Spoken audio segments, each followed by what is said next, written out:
Another year down here in the Oakland A's franchise. Welcome in, Oakland A's faithful. Nice to have you along for the ride. Thank you if you've been here for the whole ride. We're not ready to get off quite yet. 2024 season come to an end. As you can see, we finished 20 games under 500 at 71 and 91. And despite that being a bad record, it's an improvement off the 2023 season where we had an abysmal year at 56 and 106. So what did we do after that year? We went out and got some players. We went out and got some hitters. We out and got some pitchers. We got a closer. We improved it many positions as we can. We're going to do a quick little summary of the major league squad and see how they did. Possibly talk about what we're going to address when it comes to next season. So let's just hop right into this. First and foremost, the starting pitching.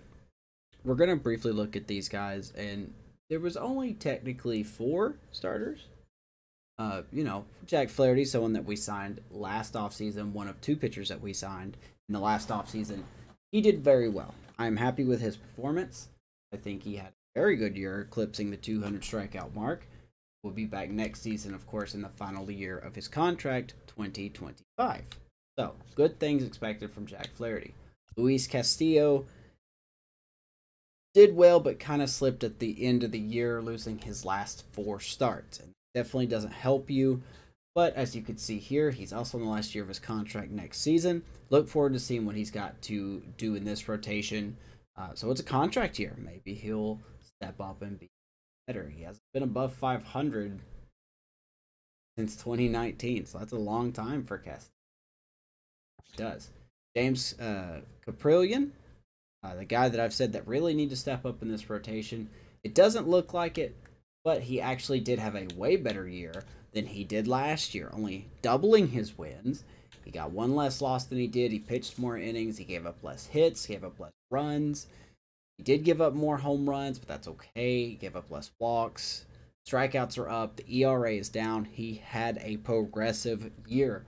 He is also entering the last year of his contract next season.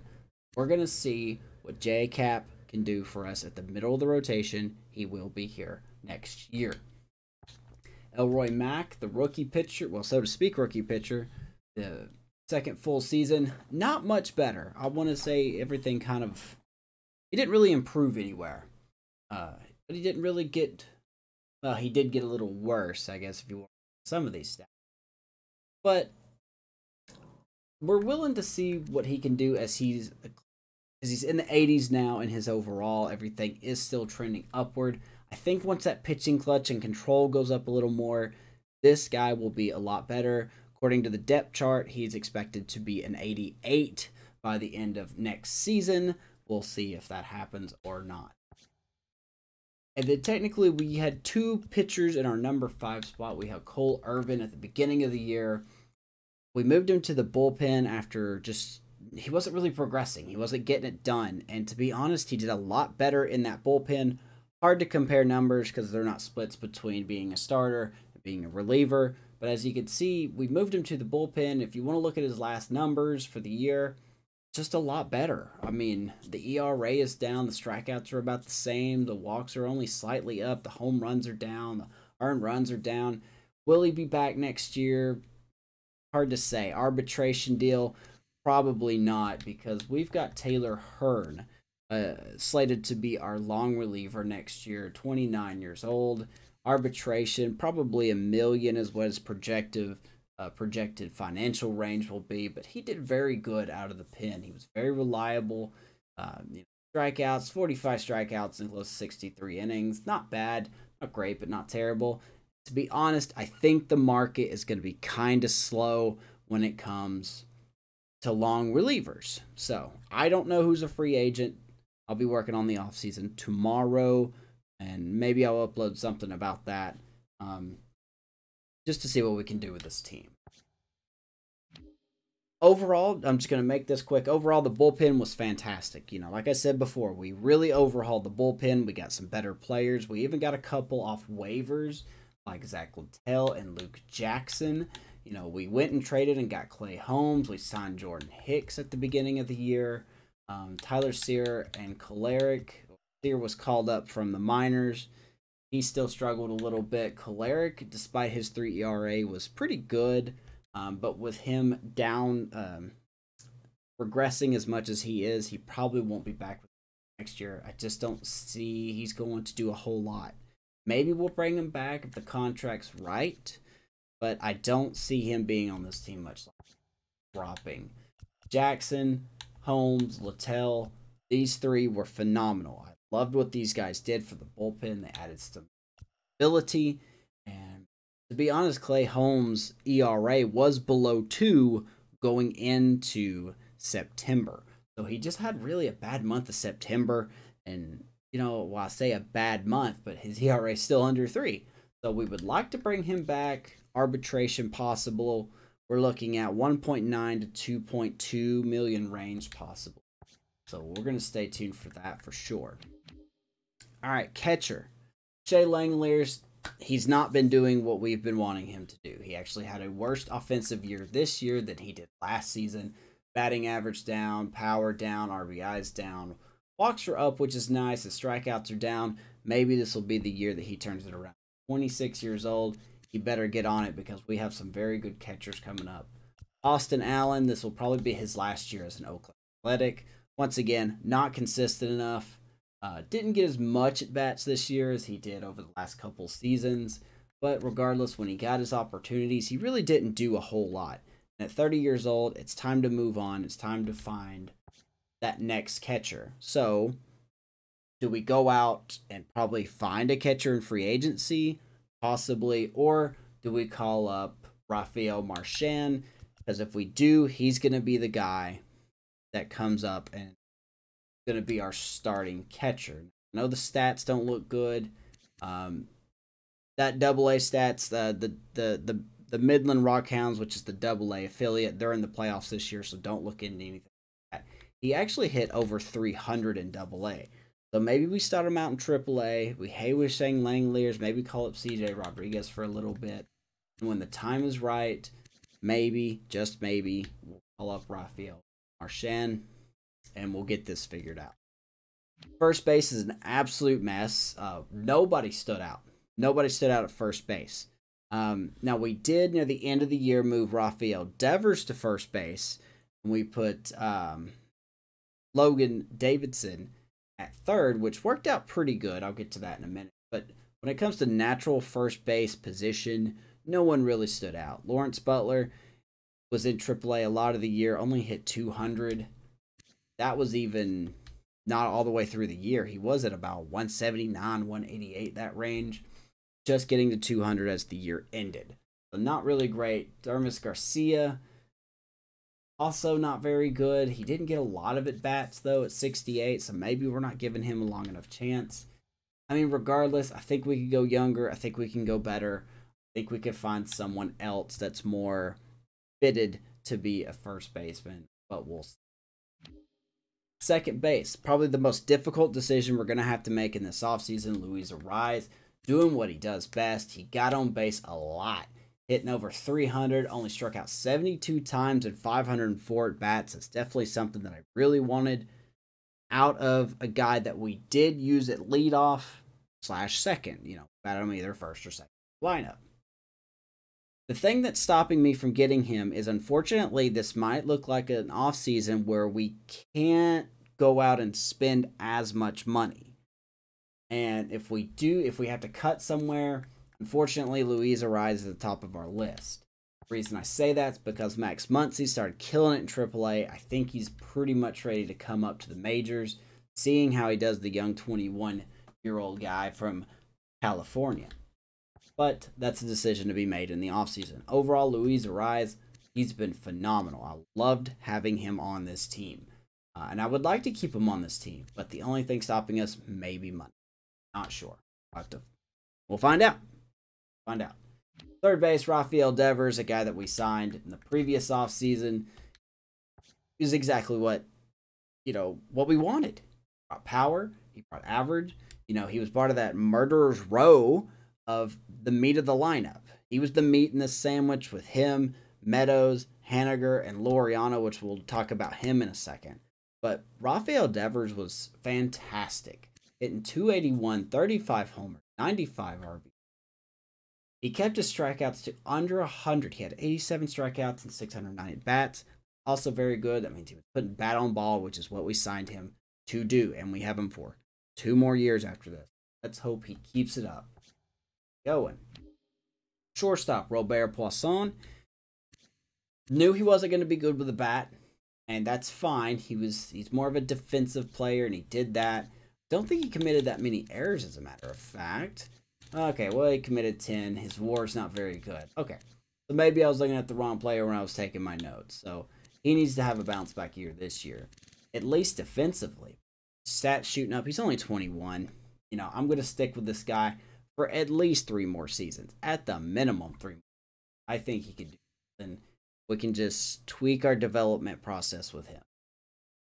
Logan Davidson, like I said before, probably one of 2 bounce back players of the year for us, the Oakland A's. We started him at third a lot, about mid-August through the end of the season. And he's done very well. Hit 251, 8 homers, 44 RBIs, stole a couple bags. Not an all-star caliber player, but he's a backup looking to become an everyday guy. I think he's made his case for possibly becoming an everyday player. We could keep him at third base. He's definitely not going to play shortstop unless he has to, but probably keep him at third base. We could slide Rafi to first. Who knows? Outfield. Let's start with Chad Pinder first. His time is going to keep getting cut more and more, as much as I hate to say it. 1 more year on his deal at roughly $4 million. He is regressing. He's not doing much for the team. Pretty much our utility player. That's about it. I need you here. I need you here. I need you here. Anything offensively is a nice bonus, but Chad Pinder is slowly becoming irrelevant. And I hate to say that about a guy that's been with this team for so long. But he hasn't done a whole lot over the last 2 seasons. Did very good in 22, but he's regressed since then. Strikeout numbers look. Austin Meadows, another guy that we signed in the previous offseason on a 3-year contract. He was also advertised. Look at those numbers. 309 average, 42 homers, 114 RBIs. That is a career number in homers. What's a career year? Homers, RBIs, his strikeouts are down. His average is probably the highest it's ever been. I mean, he had a career year, and we need him to keep it up. And he's just, I don't know what else to say about this guy. He was good. And he's going to be the spearhead of this offense. Really has shown. I put it up on the Twitter picture earlier. Austin Meadows, for sure. We cannot wait to have him back this year, as long as he doesn't get hurt. Center field, Christian Pachay. He had a very good season, increasing his home run total. He's actually had a very good last 2 seasons, as he's been slightly getting better and better. Hopefully that keeps up. Only a 78 overall at 25 years old. I think he will keep getting better and better. The question is, how much more better will he get? That's debatable, but I like what I'm seeing right now. Definitely been our #1 base stealer at only 18. Nothing that's going to blow anybody away. But someone has to lead this team, and it's definitely Christian Pachay. And last but not least, right field. I've already put on Twitter about the extension we gave Mitch Haniger. Making 7.8 this season. Early estimations for free agency was him making about $10 to $11 million per season, based on the stats that he was getting at the time of negotiation. But he was willing to take less money but more years to stay in Oakland. We were willing to do that. We gave him a 4-year, $20 million extension, front-loaded contract. He's going to make a majority of his contract in the first 2 seasons compared to the last 2 seasons. Mitch Haniger, here to stay, and I'm glad he is. Also hitting 282, 34 homers, 89 ribbies. I mean, you've got the lefty in Meadows. You've got the righty in Haniger. You've got the righty in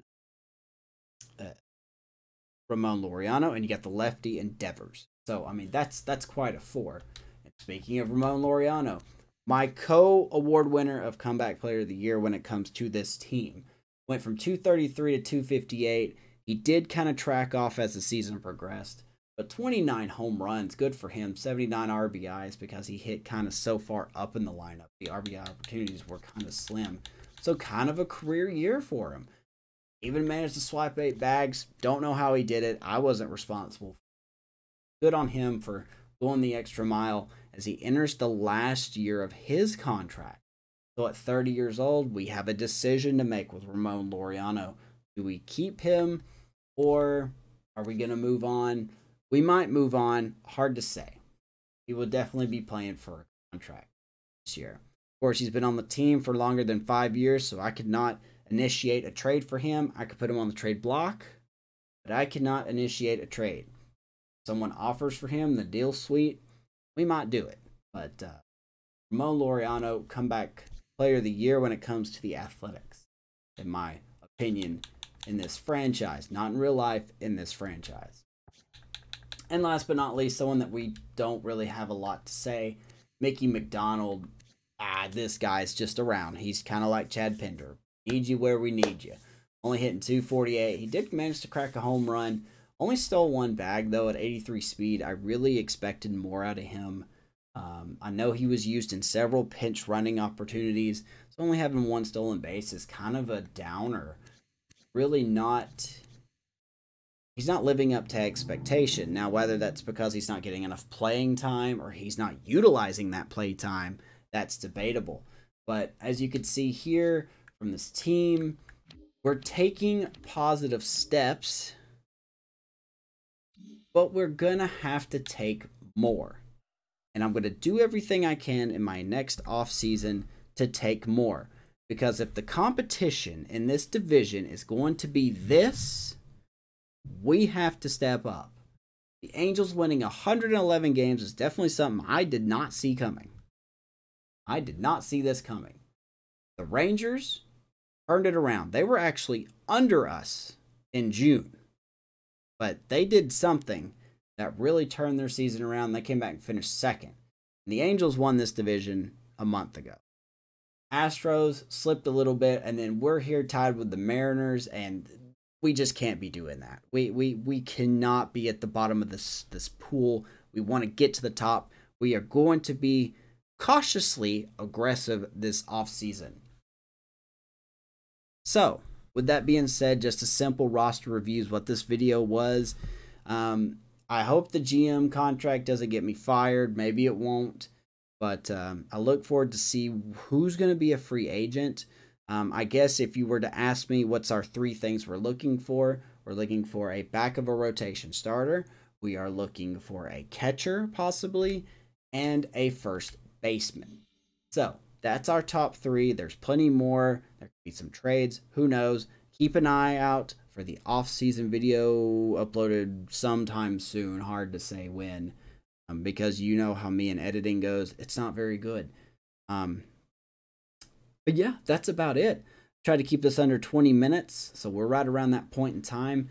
Thank you guys so much for on Twitter, YouTube. I haven't been on Twitch much, but for those that are supporting me in this, asking some questions, sending me little DMs about it, thank you so much. Your curiosity really makes me what keeps going with this. I am having fun with this hobby.